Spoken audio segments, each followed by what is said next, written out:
Hey, Shalom, Israel. We at the ISUPK, the Israelite School of Universal Practical Knowledge, coming straight out of 1 West 125th Street, Harlem, New York. We are under Commanding General Yohana.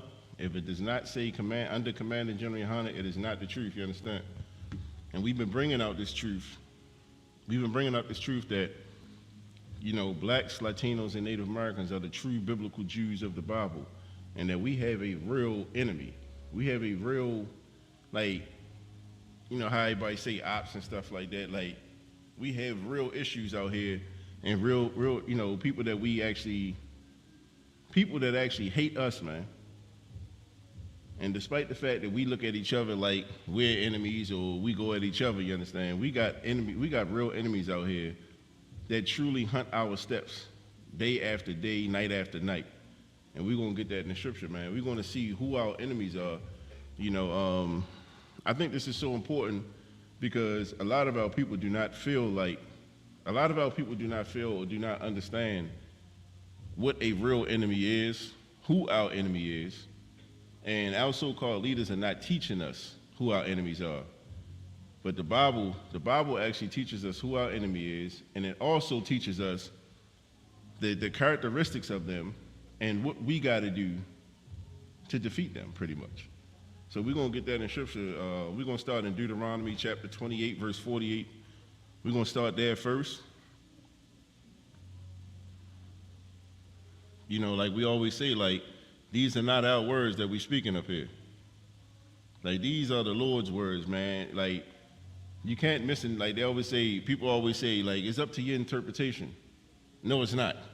No, it's not. It comes straight from the Bible. It comes straight from the Lord. The problem is we've been taught not to accept what the Lord has to say.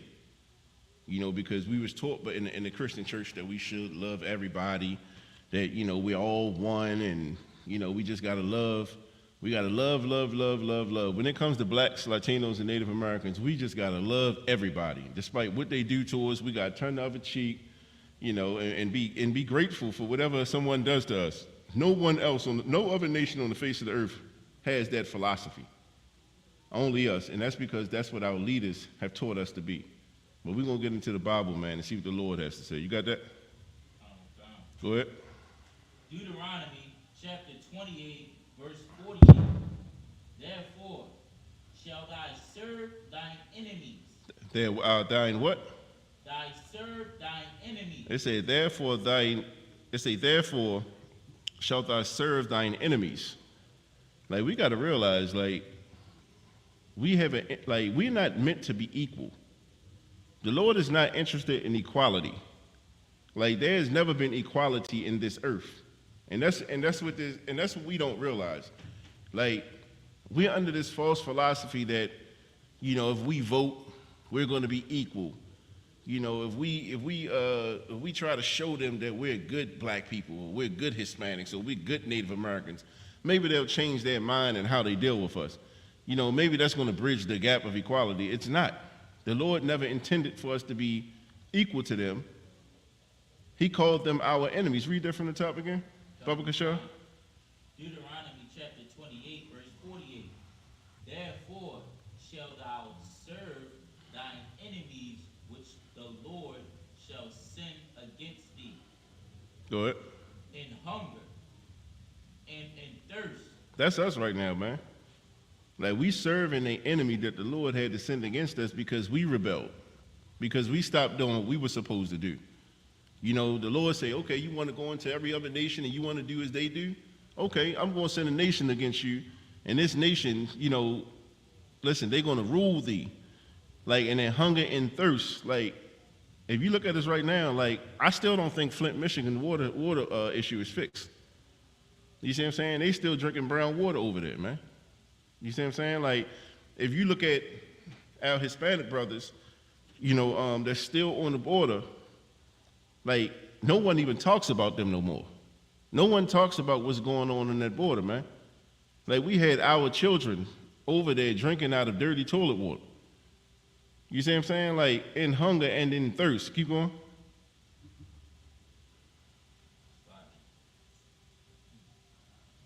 And in nakedness, and in want of all all things. And in want of all things. Like, we don't own nothing, man.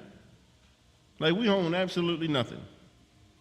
Like, we want everything that we need, we got to go to our oppressor to get it. We got to go to what the Lord, who the Lord calls our enemy. We got to go to them to get anything that we need. If you need toilet paper, we got to get toilet paper from them. If we need water, we got to get water from them. You see what I'm saying? They're going to be taxing air next. You see what I'm saying? They already got a rain tax here in Baltimore. You know, the rain that falls out of the sky, we get taxed for it. You see what I'm saying? Like, in want of all things. Keep going. And he shall put a yoke of iron upon thine neck until he have destroyed thee. And that he's literally done that. Like, we seen the pictures where you know, the brother had the yoke of iron around his neck. Like, we know who this is talking about right now. Like, this is talking about this oppressor, man, who the earth, you know, calls the colonizer, that pilgrim. Like, this is who the Bible is speaking of right now. Like, the Lord called him an enemy. He did not call him a brother. He did not call him a friend. He did not call him equal. He said, this is your enemy. Keep going. Come. Deuteronomy chapter 8, verse 28, verse 49.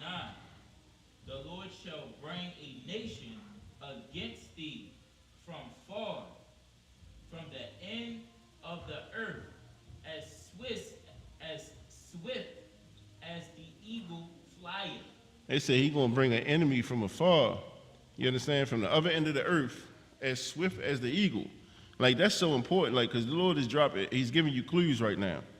Like, if you look through our history, all the way from the Roman Empire, all of Esau nations, what's their national symbol? That eagle. You understand? Like, if you here in America, the eagle is the national symbol. The Lord is telling you who our enemies are, man. The problem is we're not taught this in the Christian church. You know, we're taught that another brother can be an enemy if he mistreats you. We're taught things like that, but we're not taught that our oppressor is our enemy. You can keep going, Baba Kushar. A nation whose tongue thou shalt not understand. Verse 50. A nation of fierce countenance. They say a nation whose tongue thou shalt not understand. Like, we don't even realize, like, there's a reason. Like, we all spoke Hebrew at one point in time. Blacks, Latinos, and Native Americans, we actually spoke Hebrew at one time. That was our tongue. You know, but now we speak the tongue of whoever conquered us, which is Esau. So, like, yeah, we speak English, but that's not our tongue, man. Yeah, our native, you know, you got our Native Americans, you know, and we got the Latinos, you know, they speak Spanish, they speak Portuguese. That's because they were conquered by these nations. You see what I'm saying? So it's like we speak in the tongue that we don't even understand. Keep going. Hey, Slack, if you could, just grab that door for me, Brother Kushar. Yeah, like, we got to realize, man, like, we are in a situation where the Lord is like, the Lord is breaking down to blacks, Latinos, and Hispanics, like, who your enemy is. Like, to me, this is straightforward. I understand it's not straightforward to a lot of us because of the way we were taught. You know, when we think of enemy, we think of some mystical creature. You know, it's always, you know, Satan is your enemy. Satan is your enemy, you know, the fallen one. Is always something mystical about it. But it's never nothing concrete. Like right now, the Lord has given us concrete, you know, evidence of who our enemies truly are, and it's not each other. And that's the one thing that we got to understand. Like, we're not each other's enemies. I'm going to pick up real quick and say, a nation of fierce countenance which shall not regard the person of the old, nor show favor to the young. Like, our oppressor do not show favor to our elderly or to our young. Like Tamir Rice, a young boy was shot and murdered in cold blood, you understand, by this oppressor. You know, grandma, you would think that, you know, just because grandma got a little age on her, she got, you know, she got some health problems, you know, you'll think that they would deal with a little bit of, you know, modesty at least. Nah. When it comes to our old, when it comes to our young, they have no regard, man. You understand? Like they treat our old women and our old men, you know, like it's like they're in their prime or something. Like you ever see a police, you know, you ever see a police deal with a brother that maybe have a little age on him or something like that? He dealing with that brother like he's fighting for his life. You see what I'm saying? He's not showing no mercy for that brother. Saying that, okay, this brother got some age on him. Maybe I shouldn't, you know, deal with him a certain way. Like, but that's what the scripture is telling us, man. The scripture is bringing out the characteristics of our enemy right now. If I could drop down to Deuteronomy 28 and 68. Shalom, Mark, how you feel? Deuteronomy 28 and 68.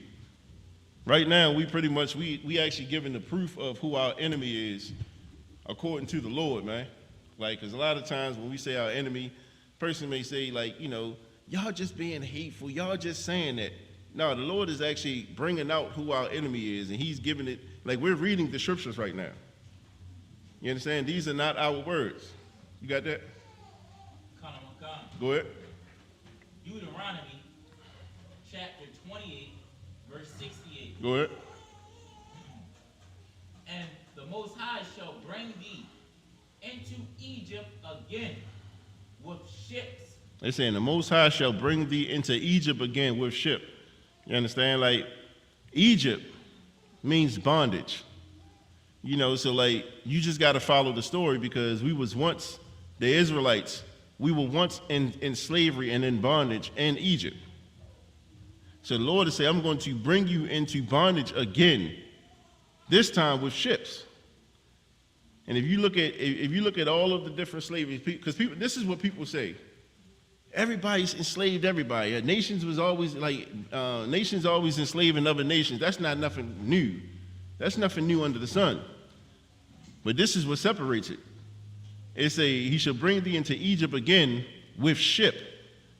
You understand? Go ahead. You got something? Go ahead.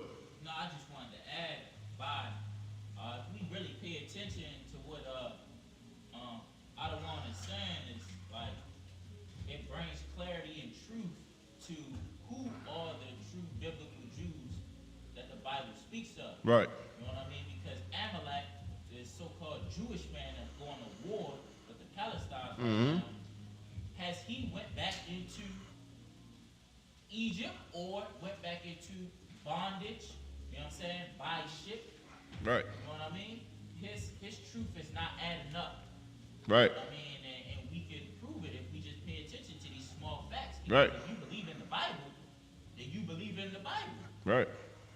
So it's pretty much simple. That's it, sir. That's right. And listen, that's an excellent point you just made. Yeah, that's right. Give it up for the brother. Like, that's an excellent point you just made because here's the thing. Like, everybody want to be Israel when it comes to the blessings. Nobody want to be Israel when it comes to the curses. You see what I'm saying? Like, we were taken into bondage, into slavery by way of ship. Keep going. Come. By way whereof I spake unto thee, thou shalt see it no more again. The Lord said, well, I'm telling you this, like the place where you're at, and I'm telling you this, you ain't going to see this no more. That's not saying you can't get on a plane and take a trip to Israel. That's not what it's saying. But we're not the ones ruling that land. We're not the rulers of Israel, of Jerusalem, our homeland. That's what this is saying. Keep going. Come. Thou shalt see it no more again. Uh-huh. And there ye shall be sold unto your enemies. Unto your what? Your enemies. Unto your friends. Your enemies. Unto your equals. Your enemies. The Lord said you're going to be sold into your enemies. Like right now, what we're reading, this is the transatlantic slave trade that we're reading about right now. Like, we got on them ships, man, and we came over here, and we were literally sold unto our enemies, man. We were not sold into our brothers, and to family members. We wasn't sold to our brothers. We wasn't sold to a man or a nation that's considered to be our equal. The Lord, he clearly said that we were sold to our enemies. Go ahead. For bondman and bondwoman. That's for bondman and bondwoman. That's for slavery. We were sold into slavery. Go ahead. And no man shall buy you. And no man shall buy you. That's not saying you won't be bought. That's saying you won't be, like, no man can redeem you. The only person that can redeem us is our King through the Most High in Christ. That's what that's saying. Like, nobody can pay the nobody can pay the wages that is going to cost to get us back. Only our King can. That's what that's saying. If I could drop that, let me get Psalms 83 in verse 2.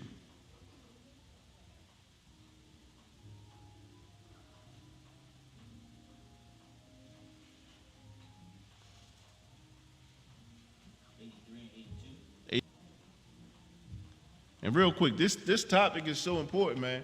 This topic is so important because once we realize who our enemy is, like, people always say, well, why do you say this? Why do y'all speak on this? That's because the Lord is telling us to. Like, I always liken it to, say you got your kids, man. Say you got your kids and you can see your kid hanging out with somebody that's not their friend. You can say, man, Shorty don't really mess with you like that. You see what I'm saying? Like, he don't really mess with you like that. Like, Shorty really hating on you. And your kid is telling you, no, we get along, like, that's my boy right there.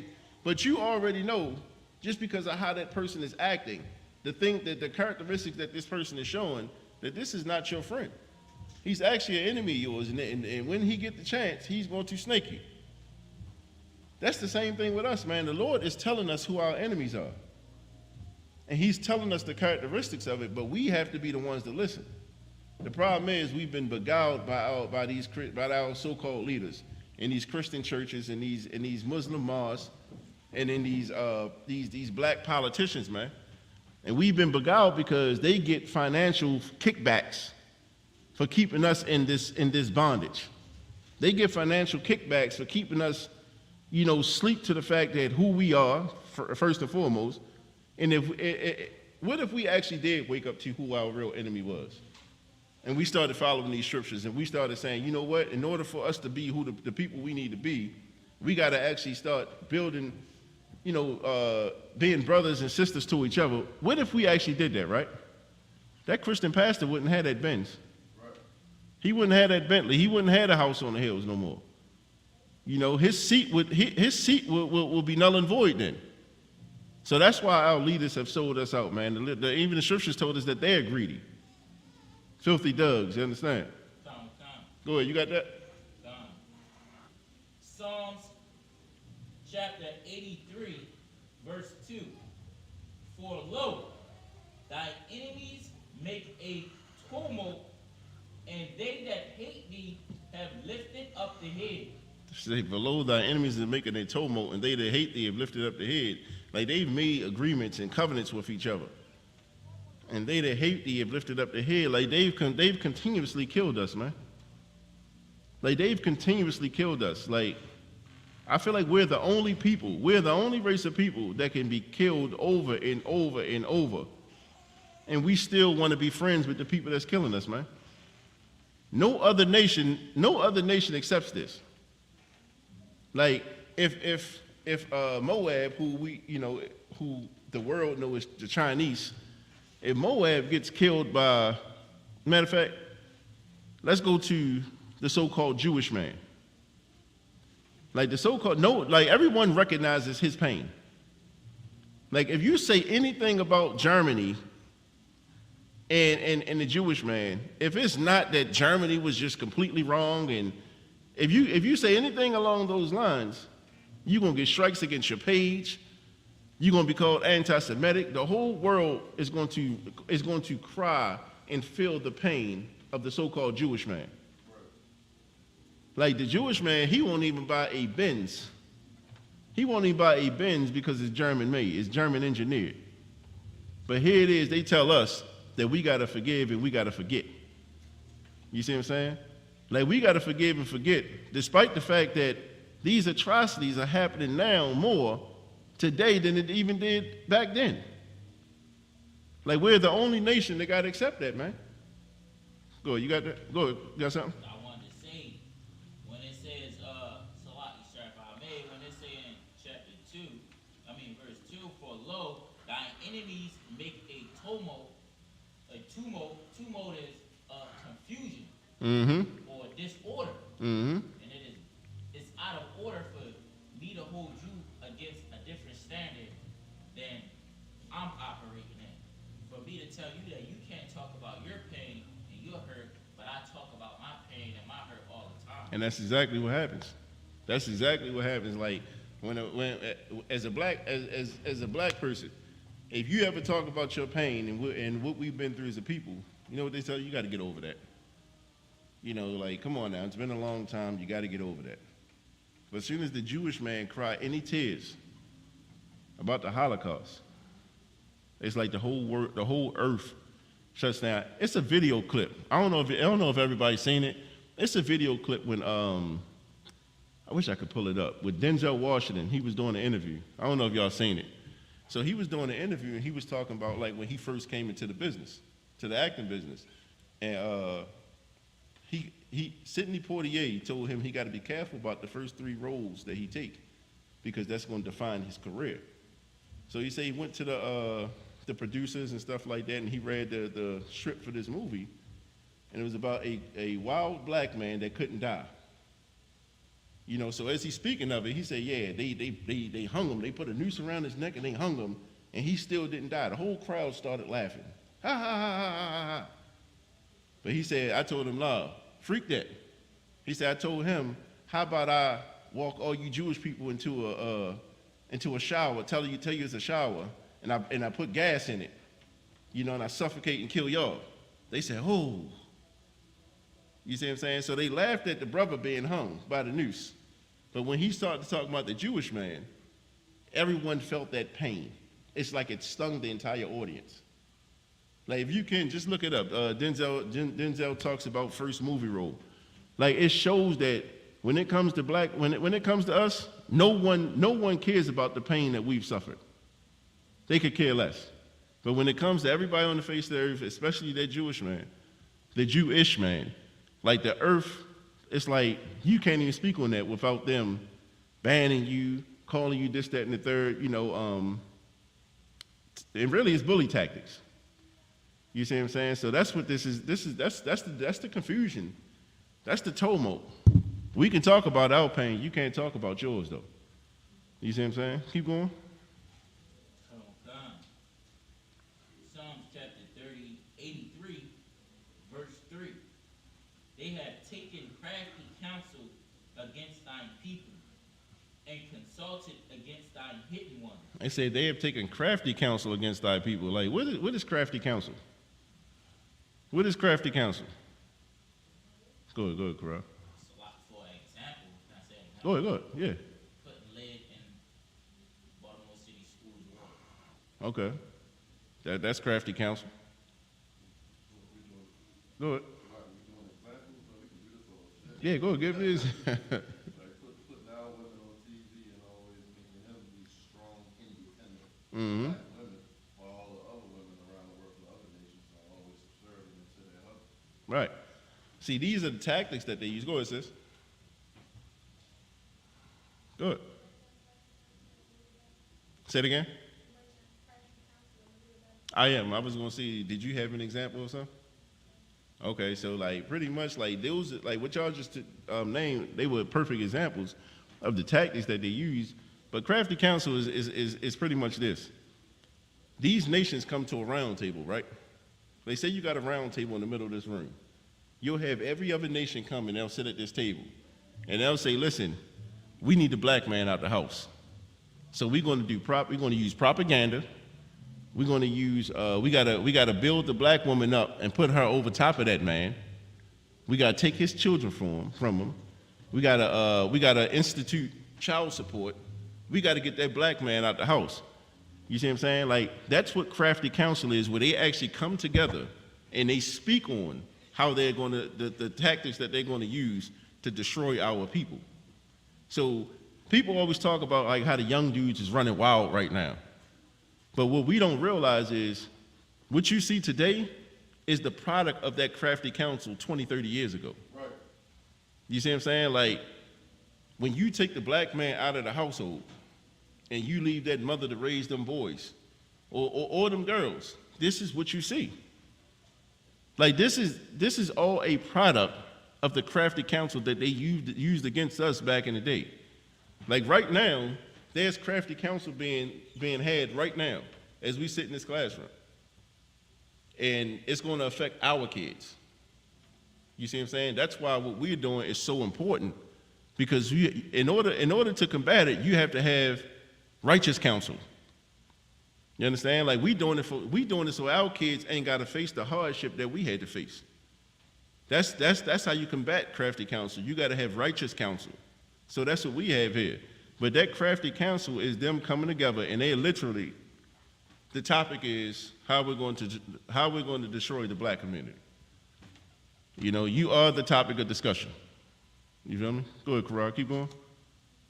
Karak. Keep going.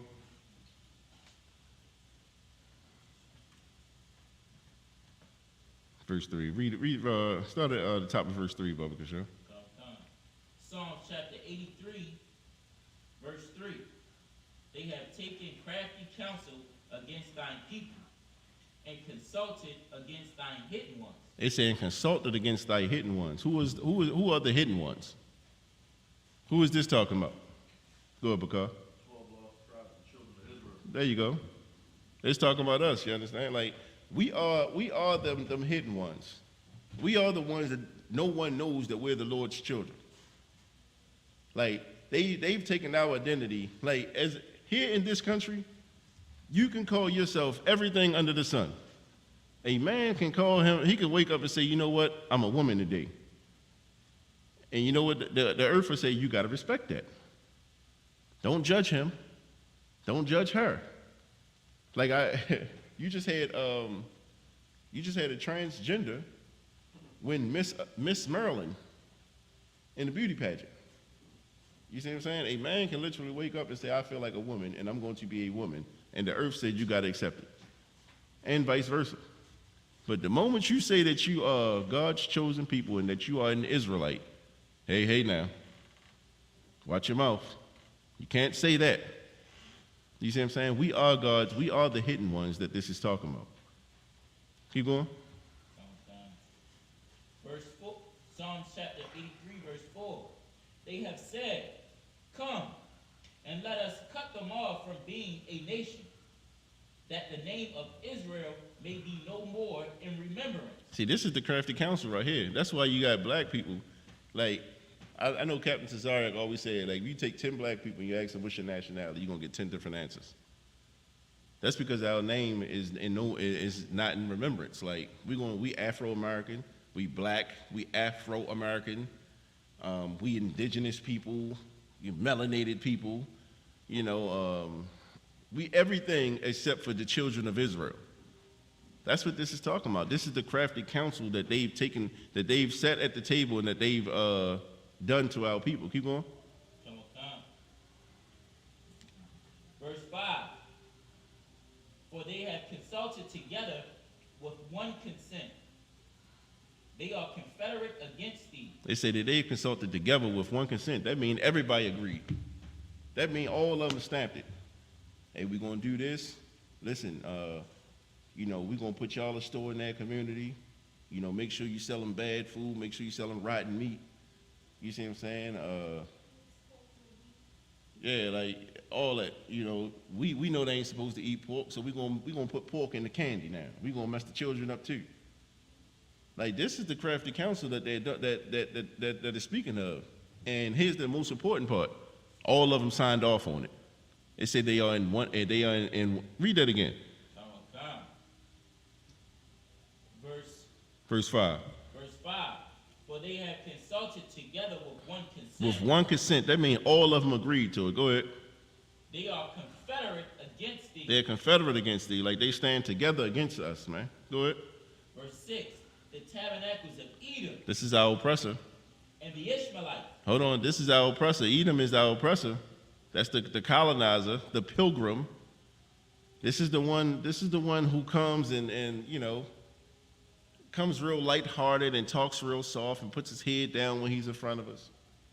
That's the one. That's Edom. Then it said, and the Ishmaelites. Who are the Ishmaelites? Huh? Nope. I know y'all know.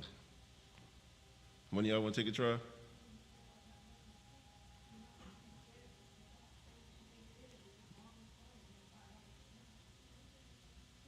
You talking about, who is it? Not the Chinese. So Ishmael would be your Arabs. Yeah, that's who it's talking about. So the Arabs that's in the corner stores and they selling all the weed, they selling all the baggies. You understand? Like, that's what they do. Like, they ain't nothing but fronts, you know, in our community. They're Confederate against us. Keep going. Of Moab. Of Moab. There you go. So now we're talking about young sister.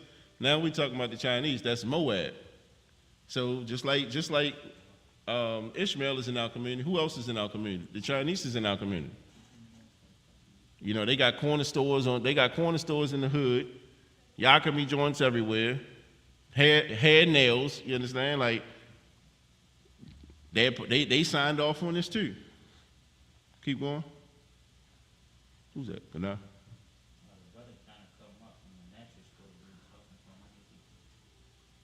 What brother is that?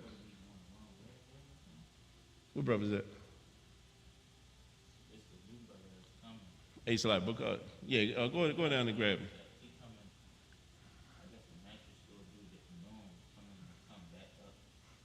Come on. All right, because that.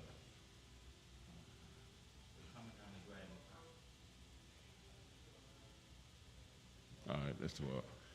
All right, go ahead. Finish. Start that scripture from the top of it, Michelle. Verse 6. The tabernacles of Edom. Uh-huh. And the Ishmaelites. Uh-huh. Of Moab. Uh-huh. And the Hagarenes. Uh-huh. Verse 7. Gabal. All right, so you're talking about the Hagarenes. Anybody know who that is? They're the Africans. Hamites. Yeah. See, like, if y'all flow with us on the Sabbath, right? Well, we in Chronicles. So, like, in Chronicles, we're starting to list the genealogy. So it'll be saying these names under these different tribes. So, like, that's why, like, when you see the Hagarenes, you know that they descend from Ham. You see what I'm saying? Like, that's why Chronicles and them genealogies are so important, because you can always go back and reference what tribe it's talking about. Brother here? No. Go ahead, sir. Who's that? No, Shem. So, all right, just a sidebar. So if you look at Noah, he had 3 sons. He had Ham, Shem, and Japheth. So we descend from Shem. We descend from Shem. The Hamites, they descend from Ham. That's why we call them Hamites. So that's right. Go ahead, Corral. Verse 7. Gabal. Mm-hmm. And Ammon. Okay. Anybody know who Ammon is? Gabal is, real quick, Gabal is another Hamitic nation. Who's Ammon? Anybody know who Ammon is? Like, here's the thing. Think about who's in our hood. Who's in our hood eating off of us? Like, that's how you gotta look at it. That's how you gotta look at these things. Like, they are Confederate against us, and they are in agreement with our destruction. So think about who's in our hood. We done named Africans, we done named Arabs, we done named Chinese, we done named the so-called white man. Not Koreans, but well, they fall under Arabs for Ishmael. So, but you on it though. You say Koreans, not Koreans, but Japanese. So that's who Ammon is. They all Confederate. Mm-hmm. And go ahead, yeah, keep going. And Amalek. And Amalek. You understand? Who is Amalek? Hey, Shalom, what? How you feeling now? Correct. Let him take the head off. Yeah, so who's Amalek? Anybody know who Amalek is? Anybody want to take a shot who Amalek is? Amalek.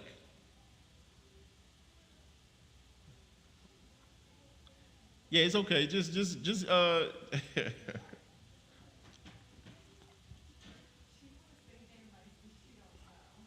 no. So we did. Yeah, we already said the Japanese. We said the Chinese. We said Africans. We said so-called white man. Who else? Like who else is in our hood? Who else is in our community eating off of us? Like think of it like that. Like start thinking of the nations that's in our communities eating off of us. Go ahead, Karan. No, I just wanted to say also we got a couple people in the chat. Brittany, Daryl Lynn, Okay. Officer Ramat, Officer Gabar, Heaven. Okay. If y'all in the chat want to also, comment, Yeah. If you're in the chat, chime in, man. you can Go ahead and chime in. and who's Amalek? Who is Amalek according to the scriptures? For time's sake, I'm gonna give it to us. Like that is the so-called Jewish man. That is the so-called Jewish man. Like if you're familiar with the story of King Saul, the Lord gave Saul was the king of Israel at one point in time, and the Lord told him to go into the Amalekites. He said and slaughter everything, man, woman, children, animals, and don't take nothing with you. Don't take none of their spoils, none of their possessions, no nothing. He didn't do it. He didn't do it. He saved the king. He started taking possessions and stuff like that, and the Lord took his kingdom from him. Them Amalekites, all these years later, are still plaguing God's people right now. That's the so-called Jewish man. The scriptures say that they are a confederate against thee. That means that, listen, they came together at a round table, man. They sat down, and they talked about how they're going to destroy black people, how they're going to destroy the Hispanics, the Native Americans, what they're going to, the vices that they're going to put in the community. We're going to put pornography in that community. We're going to put liquor in that community. And I ain't saying nothing wrong with drinking liquor, but the thing is like when you got a people that's being plagued by it and stuff like that, heroin, cocaine, they flood our communities with this. They all confederate against this. They all signed off and say, you know what, this is what we're going to do. That's why, like, if you look at any hood, if you look at any burial, if you look at any reservation, it all looks the same. It all looked the same. Everybody else got stores and businesses in our communities, and they feeding and eating off of us, and we don't, like, we the consumer, and we ain't got no business in our own communities, man. That don't make sense. Go ahead. No, I was going to say also, sir, when you were saying liquor is not a wrong thing, but because we continuously in bondage, because we're in a low state where we have to work harder than the other nations. Our work days are longer and more strenuous. We have to go through more stuff to live the so-called dream of America. For us to escape, we go to things that make us feel good, like the marijuana or the alcohol. You know what I'm saying? All the drugs, and it becomes an addiction because we continuously living struggling in a place to get ahead every day, all day.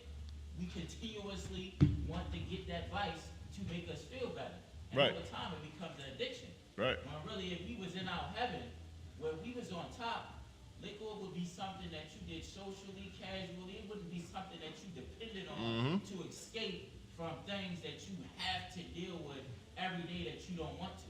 Right. You know what I mean? Right, and hey, give it up for the brother, man. You understand? Because what he's saying is absolutely right. Like we use, like in our communities, we use drugs we don't use them recreationally. You see what I'm saying? We use it because we are oppressed. You understand? We got so much going on in our head, man. We done had a family member die here. We done, our kid done got killed over here. We done lost our job. The lights got turned off. Listen, how you gonna cope with that? How you coping with that? That's when you start using drugs and stuff to cope. That's a symptom of oppression. Right. Go ahead, you got something? Now, I was saying that's stress. That's stress. We hear it all the time. Mhm. Like, yo, I need a cigarette. I'm stressing. Yep. Even though the cigarette is going shrivel up and put a hole in your throat, at that moment you need something to ease your stress. Even Yep. though we know that you're not supposed to be inhaling, weed is used as something, as a medicine. Relief is for medicine. We use it to take away the stress. We use alcohol to take away stress because it makes us happier. You Yep. know what I mean? And then but in the long term, it just destroys us. You know what I'm saying? Right, and that's where the addiction part comes from, because you can use drugs and whatnot, you can use them to kind of suppress what you're going through. But eventually, your tolerance for it builds. So you can't just smoke, one blunt. You got to start smoking 2 or 3. You can't just do an ounce of cocaine. You got to start doing a gram. You see what I'm saying? Like, that's how it, and then you just take off from there. These are forms of oppression, man. You got something, sis?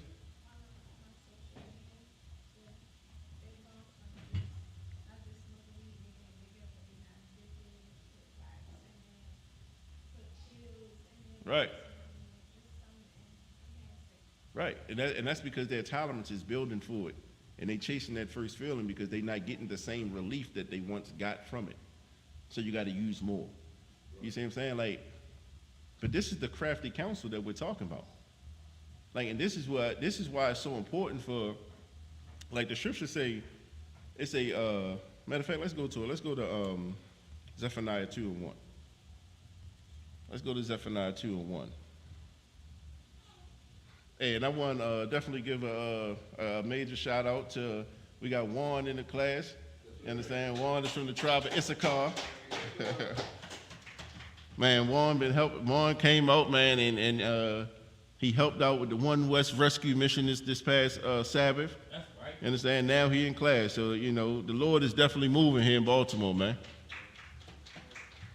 You got that? Zephaniah chapter 2, verse 1. Go ahead. Gather yourselves together, ye. Gather together, O nation not desired. The Lord said, gather yourselves together. Yea, gather yourselves together, O nation not desired. What nation is that talking about? What nation is the Lord telling to gather together? Go ahead, sis. Our nation. Who's our nation? Tribe of Judah. Who else?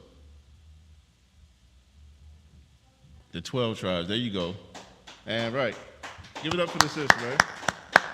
Like, he's telling us to gather ourselves together. That's why, like, we don't count this as nothing, Juan, to see you in this school, man, to see you in class. Because for so long, Judah and Issachar, it's like we go through the same things, but we're so separate. You see what I'm saying? We're so separate, and we don't realize that we're one family. We are one family.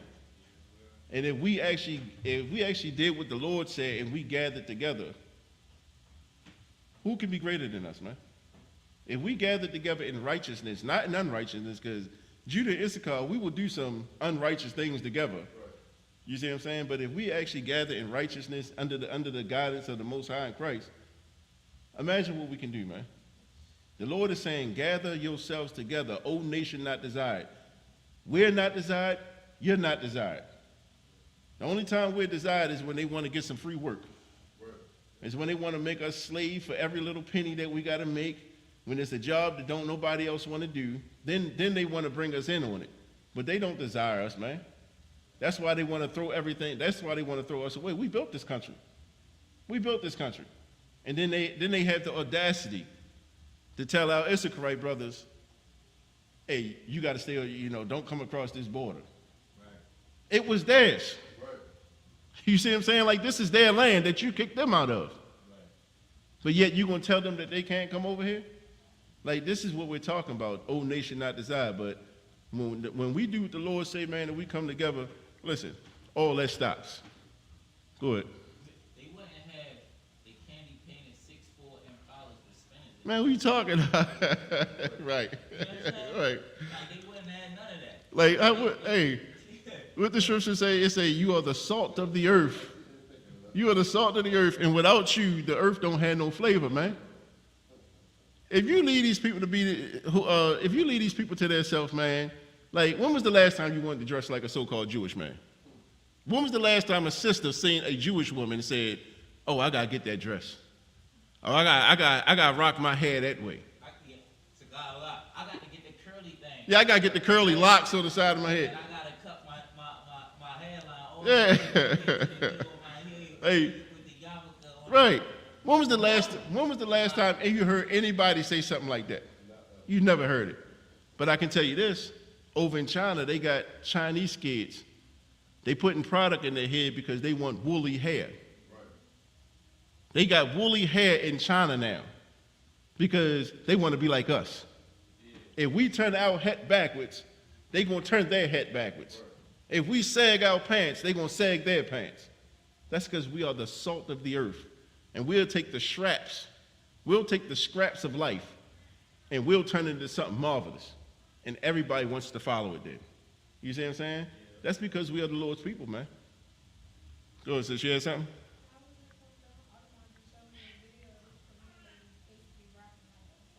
Come. Uh-huh. Like they study us. They study us like they study our cadence, they study the way we talk, the way we walk, they study the way we cook. We have so many inventions that we don't even know of because they took it from our people and put their name on it. Right. You see what I'm saying? Like, we are the Lord's people, man. The Lord said, gather yourself together, O nation not desired. That's what we got to do. Understand? If I could, let's drop that. Let me get Lamentations 4:18. Bubba Kashel.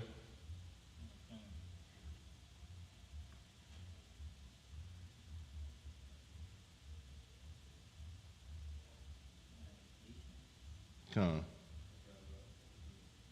Go ahead, you can take it, because.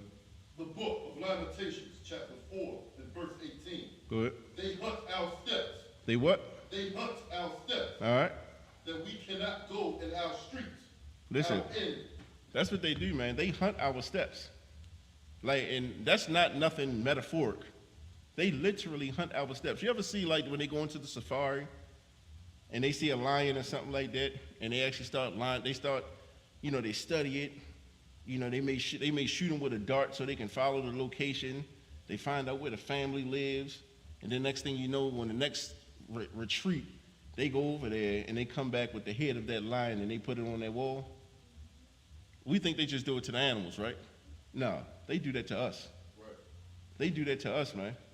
Like, if you look at black people, like, if you look at blacks, Hispanics, and natives, every time we come out the house, and get into these streets, man, like, to return home is a blessing.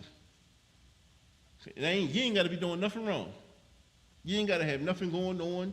You could be just going to work like an honest living. And they going to hunt your steps, man. They going to pull you over. Your license plate ain't got to be bad. Ain't nothing wrong with your tags. You got insurance and everything. But you know that when that police get behind you, he turn the lights on, you still feel a little nervous. Because you know at any moment he can plant something on you. Then it's his word against yours. Right. They hunt our steps, man. This is what they do. Keep going. Our end is near. Our days are fulfilled, for our end is come. And that's what it feels like. It feels like our end is come, man. They be hunting our steps. Like, we got so many, like, we just talking about, like, the young kid Tamir Rice. Eric Gardner, Sandra Bland. Like, we talk about all these brothers and sisters that's lost their life because they were hunted. They were literally hunted. Like, if you look at what's going on that border right now, you see what I'm saying? Like I say, no one talks about what's going on in that border but here in the ISUPK, man. Right. No one talks about it.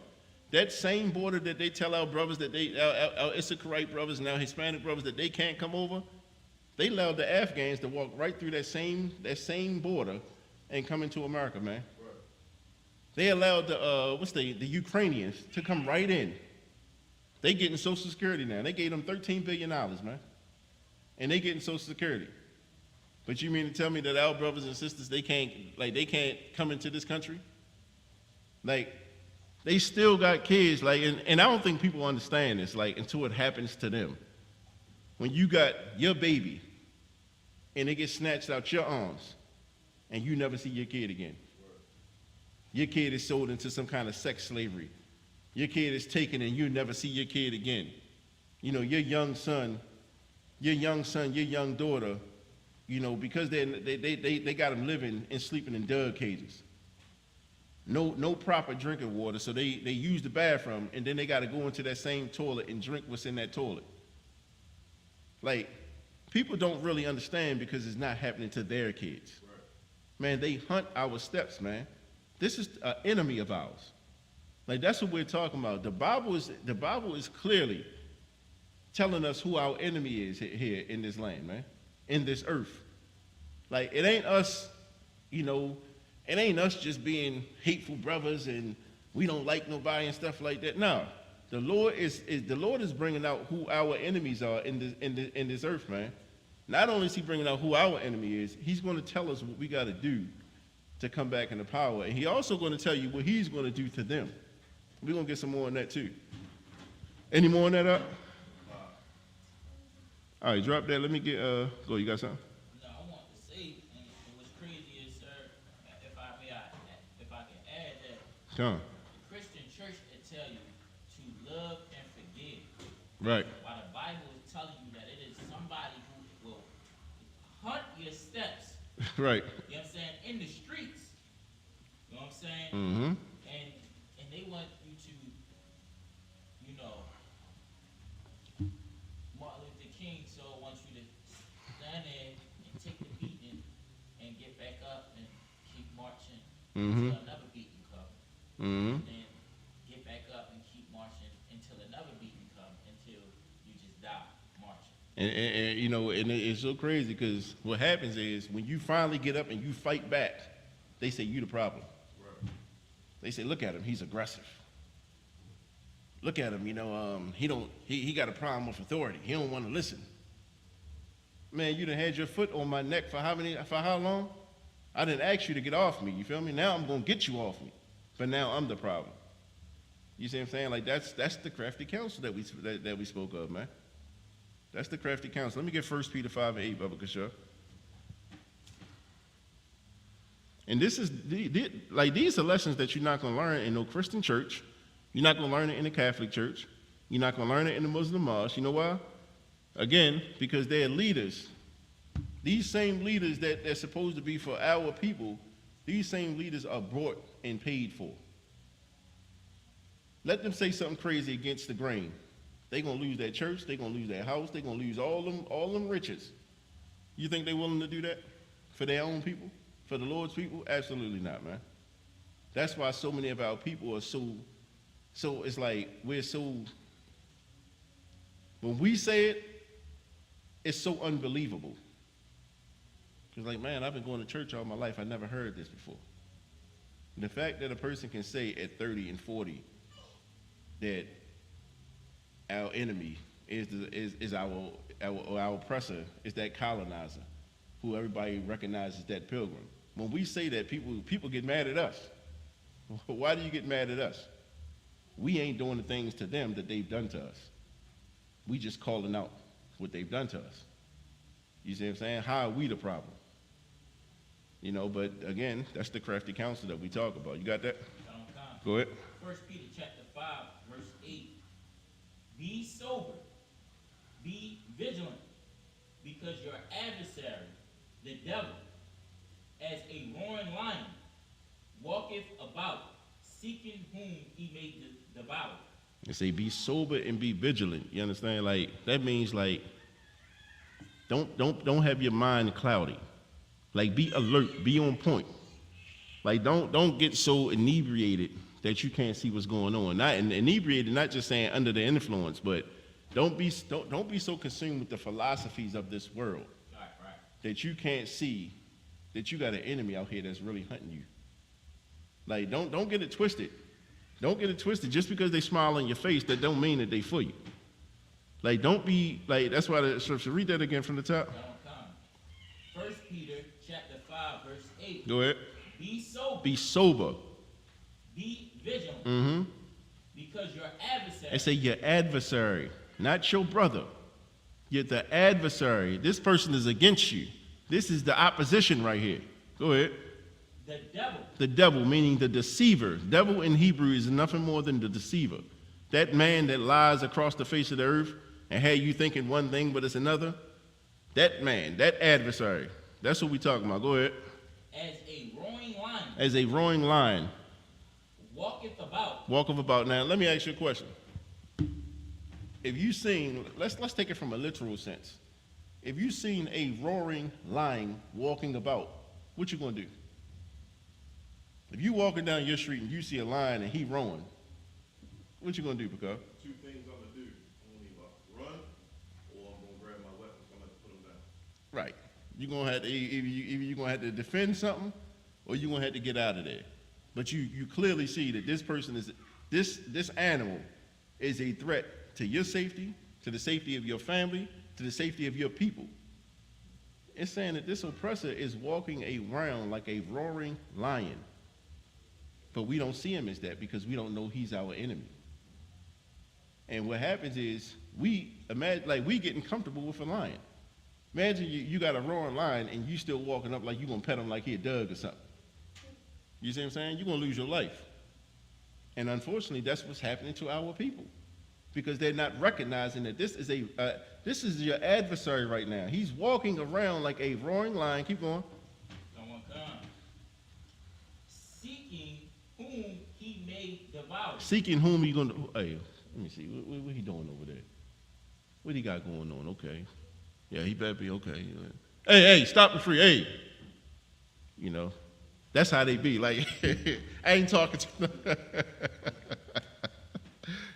to nobody, but that's how it be. Like, he's seeking whom he's going to devour. You see what I'm saying? Like, he's looking for the weak out of us. He's looking for the person that wants to be independent. He's looking for the person that wants to be, I'm standing on my own. I'm this, that, and the third. You see what I'm saying? He's looking for that person.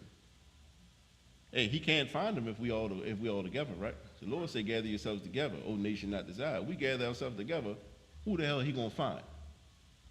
You see what I'm saying? But if we continue to be individuals, if we continue to be independent from one another, that's how they can come as a roaring lion and seek who he's going to devour. You see what I'm saying? Go ahead. I was just saying, he basically, did it with the example. I was gonna say, man, it sound like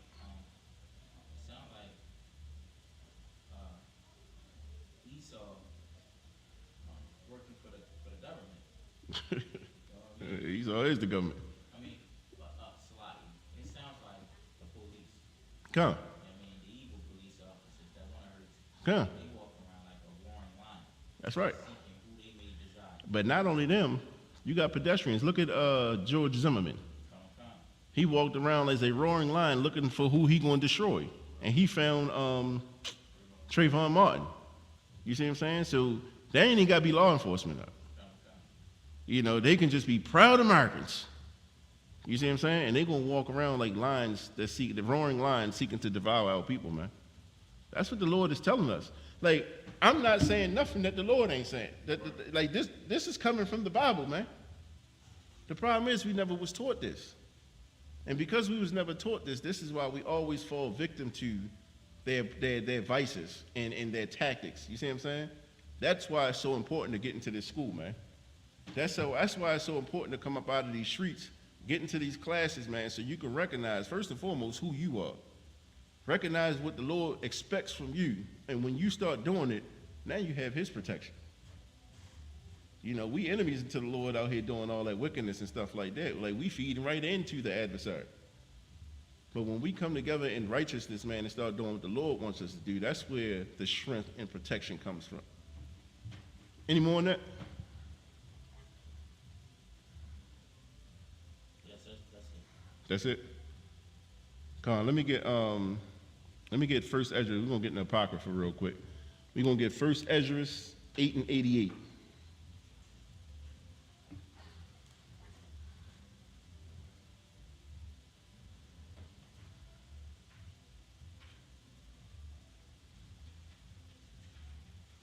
Hey, for those that's new, we do have as far as the apocryphas, you can order them online or go to a bookstore and get them. They not too expensive. But that's part of these books as well, like the Apocrypha. Let me know when you get there. You got it? If you got it, you got to go ahead and read. The book of First Esdras, chapter 8 and verse 88. Go ahead.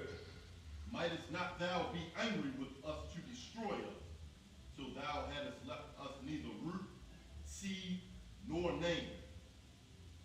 Verse 89. O Lord of Israel, thou art true.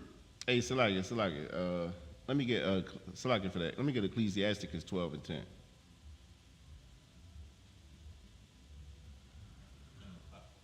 Yeah, in the Apocrypha, yep.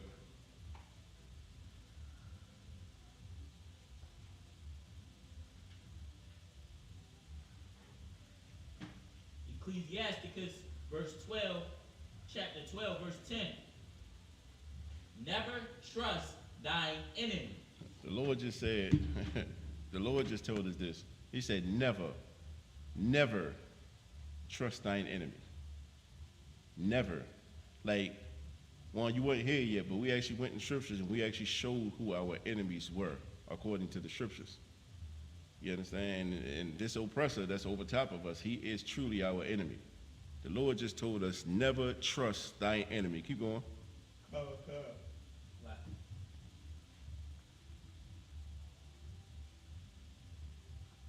For like as iron rusteth, so is his wickedness. And say, for like as iron rusteth, so is his wickedness. Like if you look at iron, that's a shiny metal. You know, when it's new, it looks good. You see what I'm saying? But once you leave it to the elements, you know, rain and snow and all that stuff start building on it, that shininess starts to dull. Then it starts to rust. You see what I'm saying? Like the Lord say, as like iron rusteth, so is his wickedness. So though he may come and hey buddy, how's it going? You know, he talks real soft and seems real gentle and docile. You know, he even come to you sometimes, put his head down. You know, he seems like a good guy. You see what I'm saying? You know, buy you lunch on the job, you know. Ask how the family's doing. You know, he may pick you up for work a couple times out of the week. You know, the Lord say, listen, never trust him. Because just like that iron is going to rusteth, so is his wickedness going to show. So is his wickedness going to show. Though he seemed to be pleasant, just give him, just give it some time. The situation going to rise and he's going to show you who he really is. Just like that iron, it looks good at one point in time, and then it's going to rust. Then you're going to have to get rid of it. Like you see the true value of iron when it starts to rust. It deteriorates. You see what I'm saying? Go ahead. So now, if I may, the natural state of iron is very ugly. There you go. It's not shiny. Right. The natural state of iron is very rusty. It looks terrible. It takes a lot of work on that iron to make, a pretty sword. That's why it goes right back to its original state. Leave it alone, they go right back to that other state. There you go. So just like that iron has to go back to its original state, so is our oppressor. Don't be beguiled and don't be tricked into thinking that it's a good guy right here, you know. Them Israelite guys, they be talking about this, and I can't agree with them. Old Billy on the job, he's a pretty decent guy. The Lord say, do not trust him. He is a wicked man. You see what I'm saying? You will see it. You going to see it one way or another. Don't put yourself in a situation where you seeing how wicked he is going to destroy you. That's what you got to be careful of. Go ahead, because yes, sir. I was going to say, one of their favorite lines is, God loves everybody. I just love everybody. Right. I love Right. You say, that's exactly what they say. Do you love black people? I love everyone. You see what I'm saying? No, they don't. They say, never trust thy enemy. Keep going. Verse 11. Though he humble himself and go crouching. Yeah, it's like this is what I'm saying. The Lord is breaking down his characteristics. He's breaking down his actions. They say, though he humble himself and go crouching, that's when they come in. Hey, can I offer some advice to you? They come on, they get low. They understand that. I'm gonna get lower than you because I'm gonna build trust in you. That's how I build trust. If I come to you proud in my natural state, you're gonna go up against that. You're gonna come up against that. But if I come crouching, if I come, talking soft, you're gonna feed into that. You're gonna start to trust me. Keep going. Yet take good heed and be aware of him, and thou shalt be unto him as if thou hadst wiped a looking glass, and thou shalt know that his rust have not been altogether wiped away. The Lord say, take heed of him, man. Take heed of him. Though he come all humble and stuff like that, take heed. And it's gonna be like it's gonna be like you wipe the looking glass. You ever see a looking glass where the sand is pouring in and it gets all cloudy? It's kind of hard to see, but when you wipe it off, you see exactly what's going on. Take heed of that. Take heed of that oppressor, man. Just watch him. Pay attention to him. And you want to see the wickedness in him. It's going to be like you wipe that looking glass. And this is important for our sisters, too, because their women try to beguile our sisters, man. Like, that feminist movement, like, they got our sister acting like feminists out here. Right. They don't even act like feminists. Right. You see what I'm saying? Like, I think Commander General Han and General Hyman brought out Donald Trump, despite him talking about how he gonna grab the box, how he gonna do all these things, and he talking they call it misogynistic. All them females are the ones who got him in that office. Them women voted for him. You know why? Because they're not feminists. They're not feminists. What they do is they beguile our sister, and they put our sisters on the forefront of being feminists. And the only thing that's hurting is the relationship between us and our women. You see what I'm saying? Like, again, this is why we got to really pay attention to them and realize that the Lord is telling us, like, listen, these ain't your friends. Don't trust that. You see what I'm saying? Like, he's giving you the play-by-play right now. All we got to do is listen to the Lord. You see what I'm saying? And we could save ourselves so much trouble, man. Just listen to what he's telling us. Keep going. Verse 12. Set him not by thee, lest when he have overthrown thee, he stand up in thine place. Hey, listen, this is so heavy. This is so heavy. The Lord say, don't set him by you. Because when he stand up, he going to take your place. You see what I'm saying? Like, he come to your dinner table. He come to your dinner table with your wife cooking. You feel me? Like, and he stand up because he want the big piece of chicken. He want to get served first. That's what he doing. Go ahead. When you say that, it makes me think about our Native American brother. There you go. How they came over here so lowly and wanting to be friends, so-called, making deals and shaking hands. Mm-hmm. And they let them sit the right hand on them, and now look, they done wiped them out and took the whole country. And what you're saying is heavy because they stood up in their place. That's where you get the term. That's what the term $5 Indian was coined. Because when they were going around doing the census and stuff like that, they were, if you were Native American, you had different, you were getting certain provisions. You had our oppressor going and claiming to be Native American. You see what I'm saying? So they can get the land, so they can get the benefits of being a Native American. Right. You see what I'm saying? They stood right up in their place because they set them right next to them. Lord said, you can't do that, man. This is truly your enemy. He's going to devour you like that lion, like he said that lion is going to do. Go ahead, Kara. Also, I want to bring up. All right, so right now in the music industry, sir, you got OT Mexican, been going off. Okay. He's a rapper, nice, been going off, but now it's like a rush of like Hispanic and Mexican rappers from Cali and from Texas. Gotcha. I think I know what you're going. Blow up. Right. You know what I'm saying? And they starting to be in a mix way more heavier than they was before. Right. Right? And what's it? Adam 22. Adam 22. It's like they starting to like get in there. Now they're trying to like make beef Right. between I peeped that. Texas rappers and Cali. I Mexican peeped that. rappers. And them they actually checking him like, Right. I got a beef. Like, what are you talking about? Why is there a beef with them? Like, we both the same. We both coming up. Right. We should be, bucking each other. Yeah, because he asked him a question like, to the effect of, do y'all have any issues with the Texas or with the LA and Texas? Do they have issues with each other? Because He said on the lines of, he was asking him a question of, so are you worried about this beef or the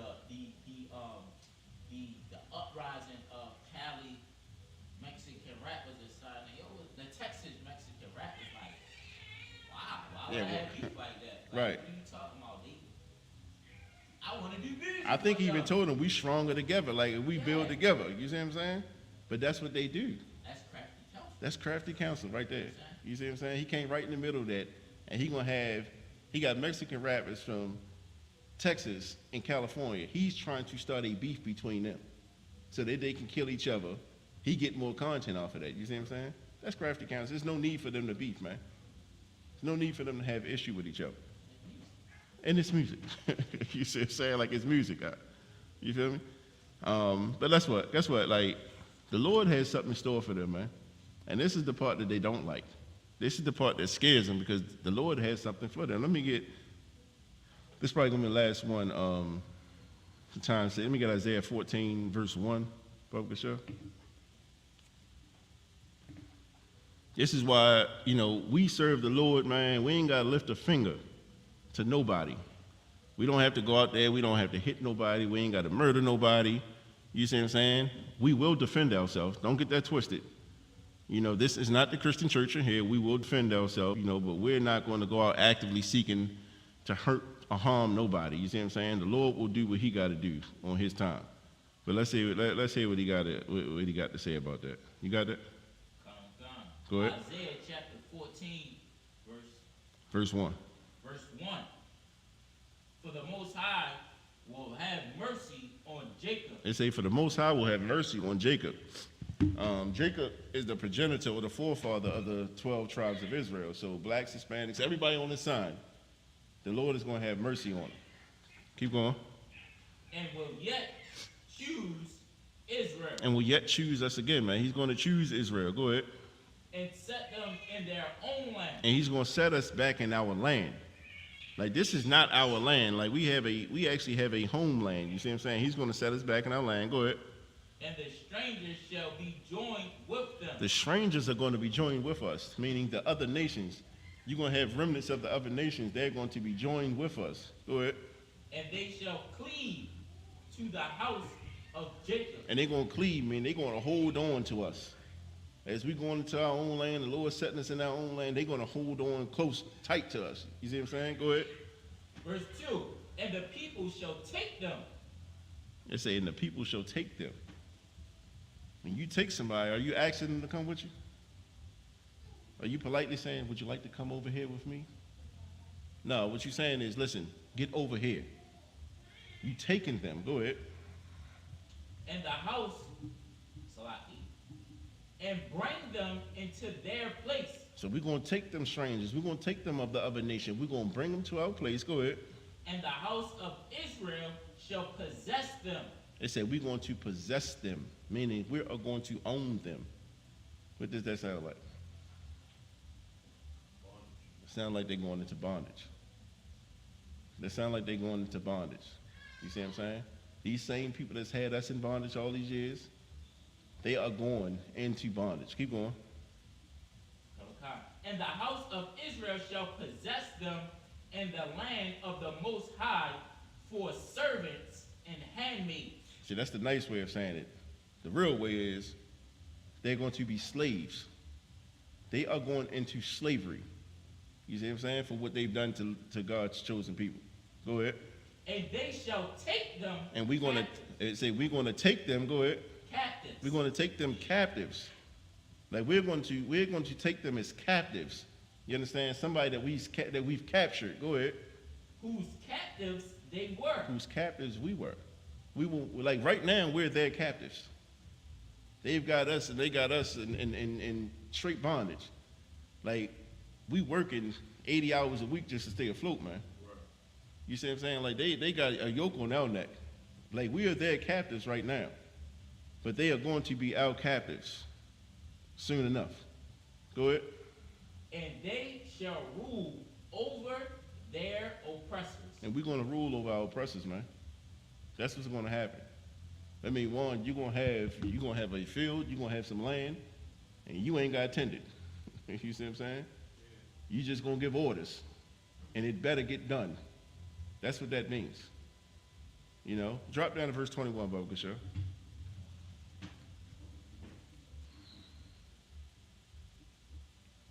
Isaiah chapter 14, verse 21. Mm-hmm.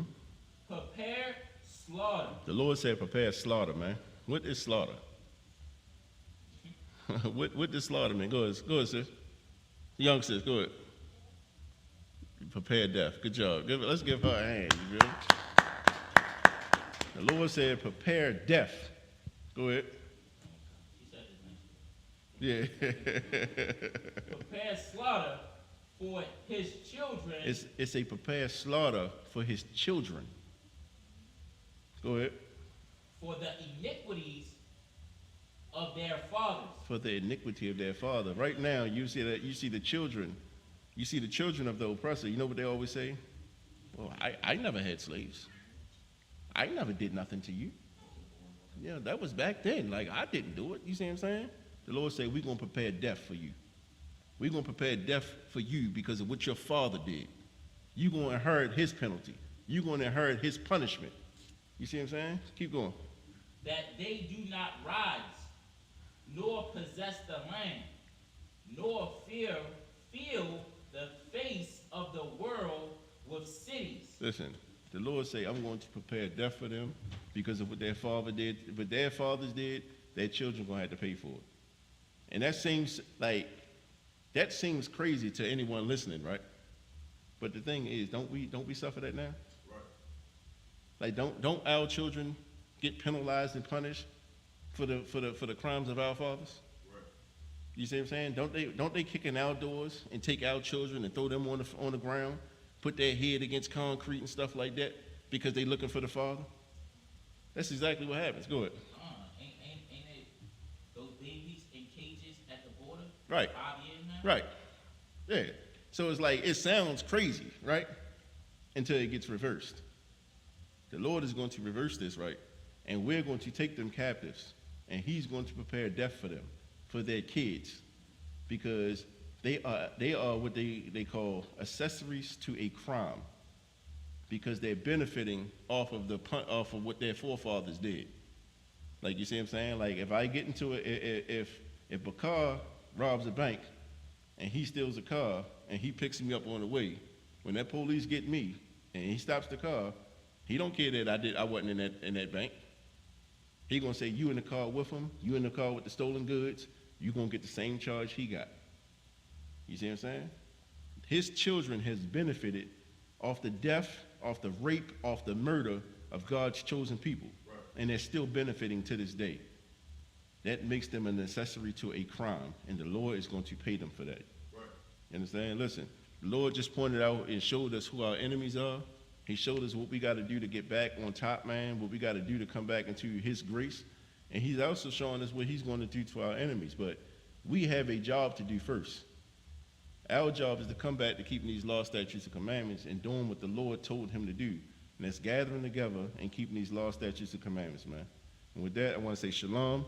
We're going to turn the class over to Priest and Officer Korah for reading of the security announcements.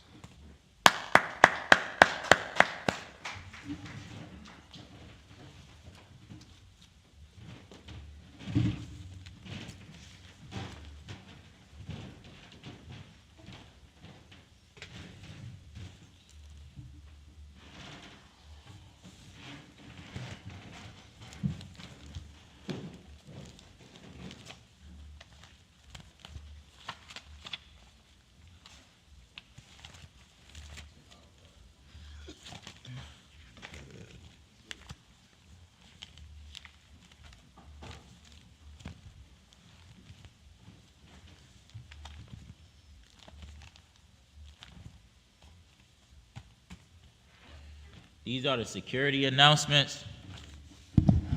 We are the ISUPK. out of 1 West 125th Street, Harlem, New York, under commanding General Yohana. New rules for brothers and sisters. When a new brother or a sister comes into the school, they are off limits for 6 months. They are to be saluted only. They are here to shed themselves of the world. After 6 months, if a brother or a sister has an interest in a particular person, he or she must get permission from the head to speak to a brother or sister. There is another 6 months in which the brother or sister will court each other. After this 6-month period, the brother or sister will get permission from the head to marry. Tithes, which is a commandment. You can find this in Numbers chapter 18, verse 21, and Malachi chapter 3, verse 8 through 10, which means 10th in the Hebrew, and it is pronounced Mayashra. 10% of every penny of any increase the Most High gives you, you give to the Treasury Department or teacher. Priest funds. Free will offering for priests, not mandatory. Whatsoever amount you would like to give. Up and coming holy convocations. We got the closing of first fruits. As June the 17th, which is Monday, right? Comic-Con at 7 o'clock, right? Ramon Akiums, which is man, and Akwathium, which is woman, to check on social media such as ISUPK.com, Facebook, Twitter, YouTube, and so on for ISUPK events and material. If a brother wants to be a trooper in the school, then he is to start wearing all black, which includes black boots, shirts, pants, headband, or scarf. With that, Men of Israel, Amadium, we're going to give the teacher one courtesy salute. Men of Israel, Amadium, Amadium Shabbat, Amadium, Barak, Yahweh Ba'ashem, Yahweh Shah Barakatah. Yayamatat, Saw, which means turn. Sisters, Amadium. We're going to give the sisters, Agwathians, one courtesy salute. Men of Israel, Amadium Shabbat, Amadium, Barak, Yahweh Shema, Alatham, Ba'ashem, Yahweh Shah. Yazimatat, class dismissed.